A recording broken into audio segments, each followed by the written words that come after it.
लखनऊ में गजब की धुंध है।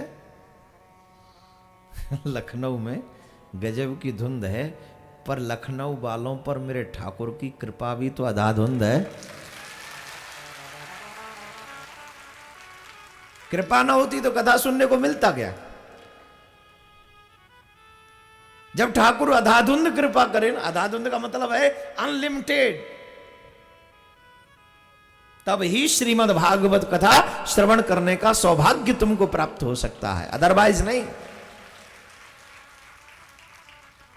अब देखिए, सौनक जितने सौनकादिक ऋषि हैं, श्री सौनक जी महाराज और ऋषिगण, उन्होंने कहा कथा मत सुनाइएगा। तो बोले कथा सारम, कथा का सार सुनाइए। वो सार क्यों सुनना है? तुम फ्री नहीं हो क्या? तुम कलयुग के श्रोता तो हो नहीं, तुम तो ऋषियों ने तो अनेक कथाएं सुनी हैं।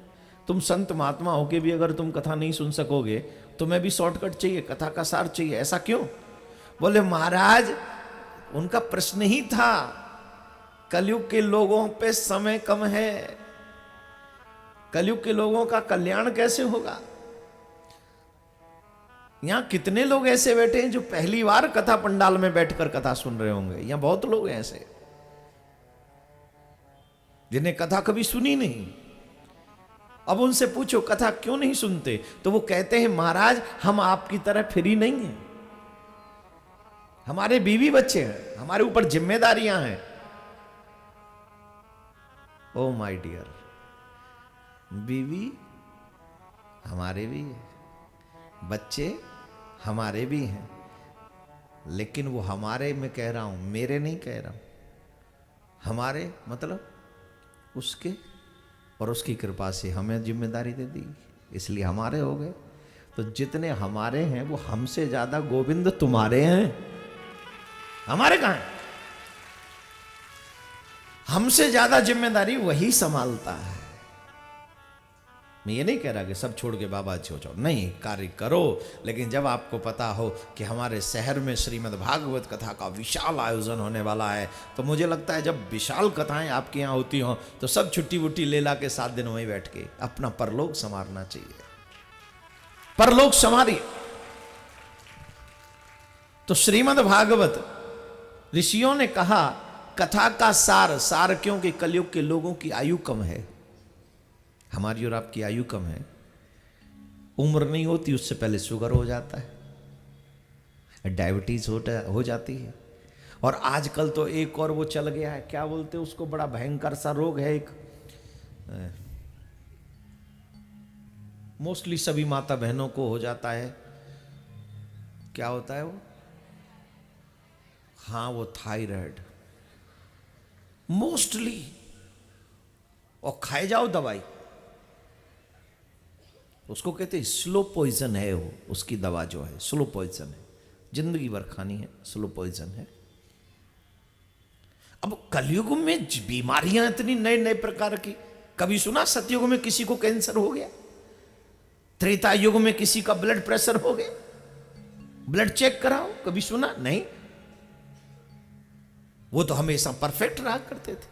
कलयुग के लोगों में मुसीबत भी ज्यादा है, कलयुग के लोगों की हेल्थ भी ज्यादा खराब है, और आयु भी कम है, आयु भी कम है। अब हेल्थ भी खराब, आयु भी कम, मजबूरियां भी ज्यादा, फिर कल्याण कैसे होगा? इसलिए और मुश्किल। जिसके पास समय अधिक हो और जिसे पता ही हो कि अच्छा, और युगों में अकाल मृत्यु से कम लोग मरते हैं, और कलयुग में अकाल मृत्यु से ही ज्यादा मरते हैं। कहीं तो किसी डॉक्टर के पास जाओ इलाज कराने, उसी ने मार दिया जबरदस्ती का, ले राम नाम सत्य। अभी जो हम टीवी न्यूज चैनल पर देखते हैं तो बड़ा प्रॉब्लम होता है, किसी को डेंगू हो जाए, उसका बिल हो 16 लाख, और बचेगा फिर भी नहीं बच्चा आपका। तो अब कलयुग की बीमारी है ये,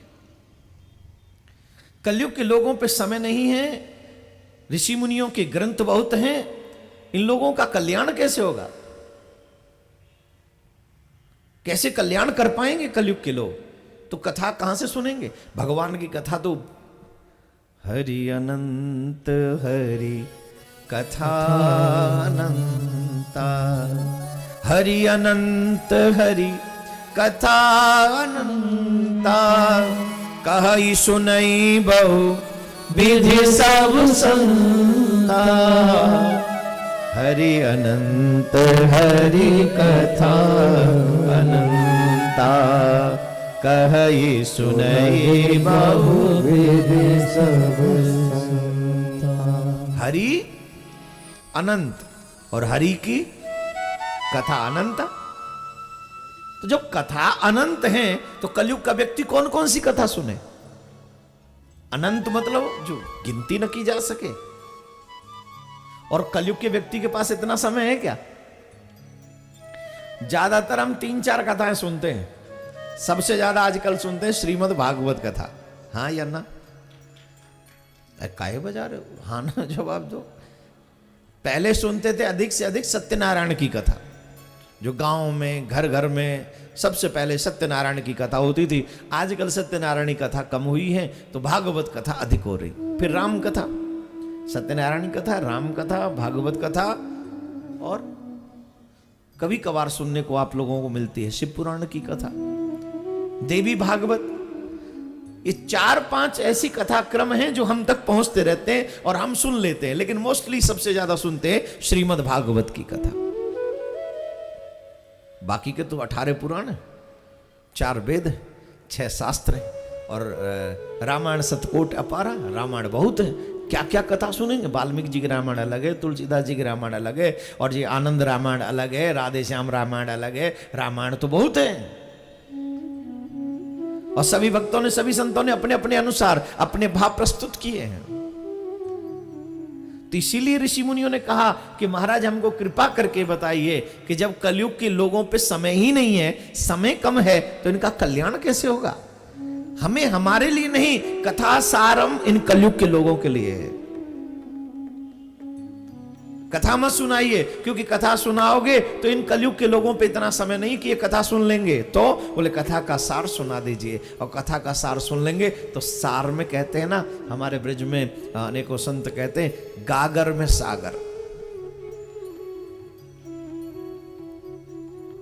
2 अक्षरों में अगर दुनिया का सार कहना होगा तो वो होगा राम, पूरा सार। अब बोले महाराज आप कृष्ण जी को चाहने वाले हो, आप तो युगल सरकार के उपासक हो, आप कह रहे हो राम, तो राधे कृष्ण को आप नहीं कहेंगे कि दुनिया का सार है? अरे बोले पागल है क्या? राम का मतलब ही है राधे श्याम। रा से राधा, मां से मोहन, राधे श्याम मतलब राम राम।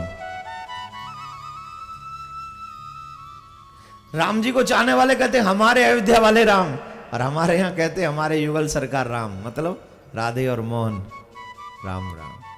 तो हम लोगों की उपासना है। दुनिया का सार अगर 2 अक्षरों में है तो राम में, और राम में एक रा एक मां।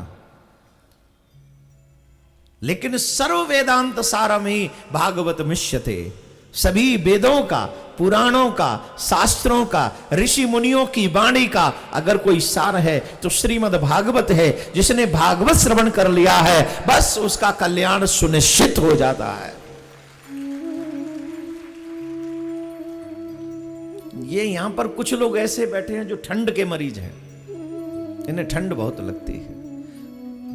वैसे यहां ठंड अभी लग नहीं रही है, फिर भी इनको लग रही है। ये देखो फुली कवर्ड है, न हाथ हिलाएंगे। ये तो कान भी कवर्ड करके बैठे हुए, कहीं ऐसा ना हो कि कानों में से भी ठंड लग जाए। भगवान के पास आए हो, कुछ जिम्मेदारी तो ठाकुर पे भी सौंप दो, कुछ तो उन्हें भी करने दो। सब कुछ तुम ही कर लोगे क्या?